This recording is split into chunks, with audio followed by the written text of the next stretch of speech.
What if a single city could outlive the Roman Empire by 1,000 years? In this video you'll see how Constantinople became the indomitable heart of a millennium-long empire, and witness the night the Ottoman cannon shattered its walls in 1453.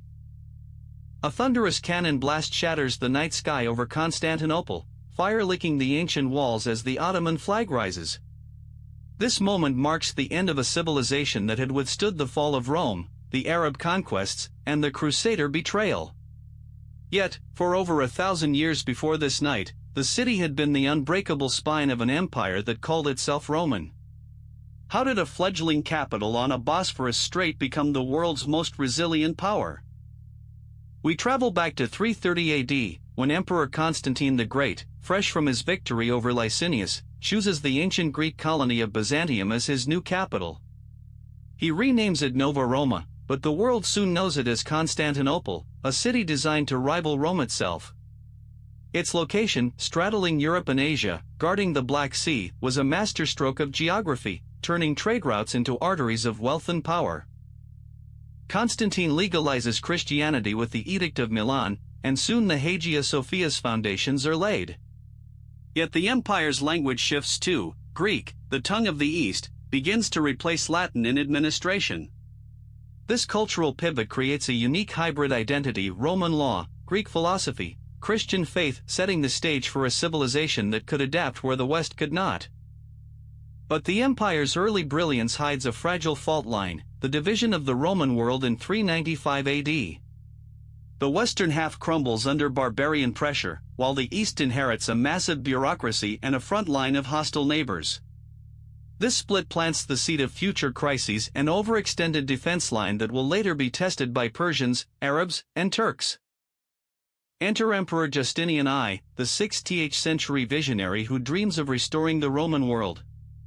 He commissions the Corpus Juris Civilis, a legal code that will echo through European law for centuries. Simultaneously, his general Belisarius reconquers North Africa and Italy, briefly reuniting the Mediterranean under a single banner. Yet triumph is short-lived. In 541, the plague of Justinian sweeps across the empire, killing up to a quarter of its population.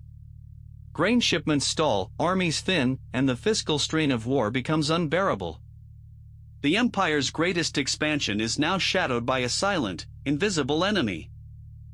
While the plague ravages the east, the Sasanian Persians seize the moment, launching a massive invasion that captures Antioch and threatens the capital.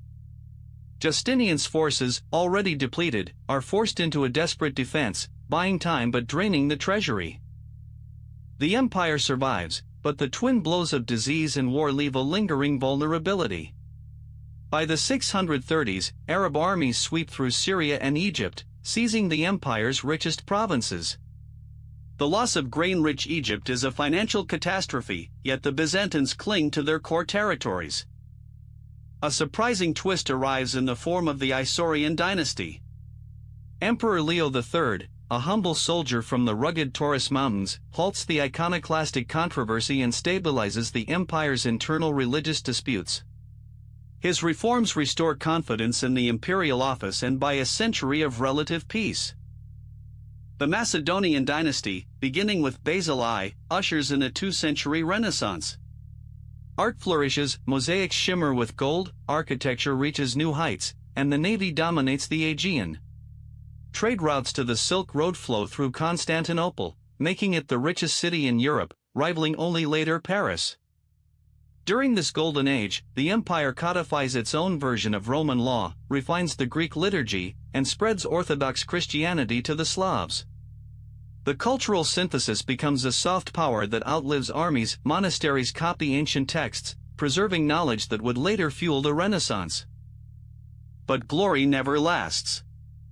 In 1071, the Seljuk Turks crushed the Byzantine army at Manzikert, opening Anatolia to Turkish settlement. The empire loses its heartland, and internal factions vie for power, weakening central authority. Enter the Komnenian Restoration. Emperor Alexios I, a charismatic leader, reforms the military, hires Western mercenaries, and calls for help from the Pope, setting the stage for the First Crusade.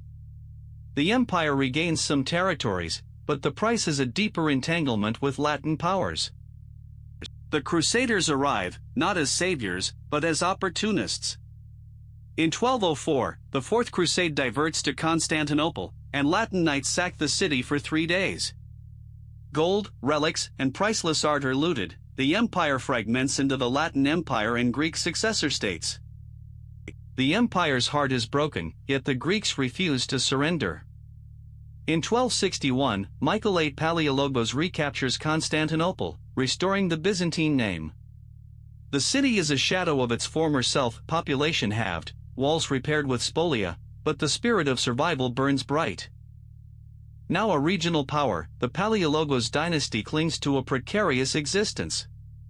The empire becomes a pawn in the rising Ottoman ambition. In 1354, Ottoman Sultan Orhan captures Gallipoli, giving his navy a foothold in Europe. The final centuries are a relentless series of sieges, treaties, and betrayals. Byzantine diplomacy becomes a game of buying time, marrying daughters to foreign princes, paying tribute, and playing the Ottomans against the Hungarians. Yet the empire's greatest weapon remains its walls. The Theodosian walls, a triple-layered fortification, have repelled countless assaults. Their massive stone towers and deep moats become the ultimate symbol of Byzantine resilience. In 1452, a young Sultan Mehmed II, only 21, assembles a massive cannon named the Basilica, capable of hurling stone balls the size of melons. He promises to end the millennium-long saga with a single thunderous shot. The siege begins in early April. Ottoman ships block the Golden Horn, while the Janissaries dig tunnels beneath the walls. Inside, Emperor Constantine XI rallies his dwindling troops, praying before the icon of the Theotokos for divine aid. On May 29, the basilica fires its first shot. The stone ball crashes into the seawall, sending a spray of water and stone into the night. The impact reverberates through the city, its echo a harbinger of the end. The walls finally give. Ottoman troops surge through the breach, street by street, fighting hand-to-hand with Byzantine defenders. The city's famed mosaics are splintered, and the Hagia Sophia's dome is stained with blood. In the final moments, Emperor Constantine XI throws down his imperial regalia and fights as a common soldier. Legend says he fell beneath a massive Ottoman flag, his body never recovered and ending as enigmatic as the empire itself. The fall of Constantinople sends shockwaves across Europe. Scholars flee westward, bringing with them Greek manuscripts that sparked the Renaissance. The Ottoman victory reshapes trade routes, forcing European powers to seek new passages to the east. Yet the Byzantine legacy lives on. The Eastern Orthodox Church preserves its liturgy, the Cyrillic alphabet spreads across Russia, and Byzantine legal concepts underpin modern civil law in many countries. From its birth as a Roman outpost to its death as a beacon of faith, the Byzantine Empire proves that cultural synthesis and strategic geography can turn a beleaguered state into a lasting engine of influence. Its story reminds us that even in the darkest sieges, ideas can survive and reshape the world. The Byzantine Empire's 100-year saga shows how a blend of cultures and a strategic crossroads can forge an enduring legacy. If you were moved by this epic rise and fall, hit like, share, and subscribe for more stories that echo through time.